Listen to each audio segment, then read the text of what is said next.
Inflation expectations are falling, but does that mean it's time to get excited about a Fed pivot? So what we're looking at here is the chart of the week. We've got inflation expectations and the Fed. And so I've kind of called this disinflation expectations because we've got inflation expectations there spiking to basically record highs and then falling pretty fast. And so if we think about inflation, typically when the rate of inflation is falling, we call that disinflation. And then when the rate of inflation goes negative, we kind of call that deflation. But the key point here is basically declining inflation expectations are going to be well received by the Fed, but especially markets with respect to the prospects of a pivot, or at least a pause in monetary policy tightening. However, despite that decline, inflation expectations are still historically high, as you can see there. And central banks the world over are going to be concerned that even if inflation expectations might have peaked, inflation ends up anchoring higher. So you could see a situation where, yes, it comes off from very high levels, but then it just finds a new sort of, not to take a wrong term, but take a new higher plateau, which is kind of famous last words, as we saw in early 2000s. But the one thing to note there is that short-term inflation expectations are still close to 40-year highs. So persistently high inflation is even more damaging.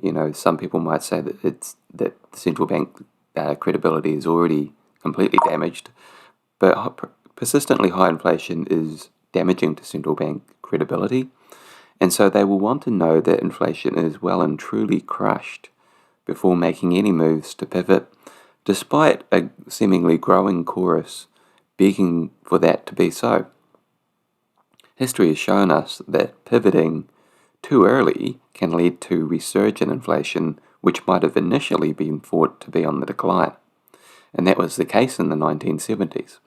And already we've seen a number of Fed speakers basically make reference to that, hey, we don't want to go and ease straight away because the risk is that, maybe inflation expectations come down to the normal range, but they could easily spike back up again because there is kind of these dynamics that come into play, like there's a lot of sort of price setting or negotiations that reset kind of, with a lag or a delay, and, for example, annual wage reviews, annual rent reviews, and so people are going to be factoring in this period of, cost of living shock into their negotiations, and provided that the economy is still strong, they're going to get those demands that they put up.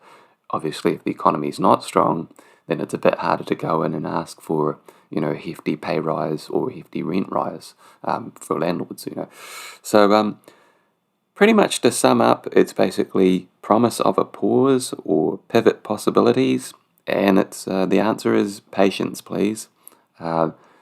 Promising initial moves here, and definitely a key chart to watch. This was actually a really important chart because I shared it earlier in the year, actually late last year, and basically highlighting how the Fed was completely behind the curve. They made that decision to actually be behind the curve, to put themselves behind the curve, and that was essentially their worst case scenario for them, or their path of least regret was to let inflation get a little bit overcooked rather than tightening too early and risking putting things into a recession back then. And as a result of taking that path of least regret, they now are actually having to contend with the logical natural consequence of that. So, to sum up, falling inflation expectations are actually a positive for eventual Fed pivot prospects, but there's still a way to go yet, and still risks of inflation staying high. So if you like this, be sure to check out the link in the description. I'll put it in the comments as well. You can sign up to this free chart of the week. You get it straight to your inbox. It's a chart with a bit of commentary and some key takeaways.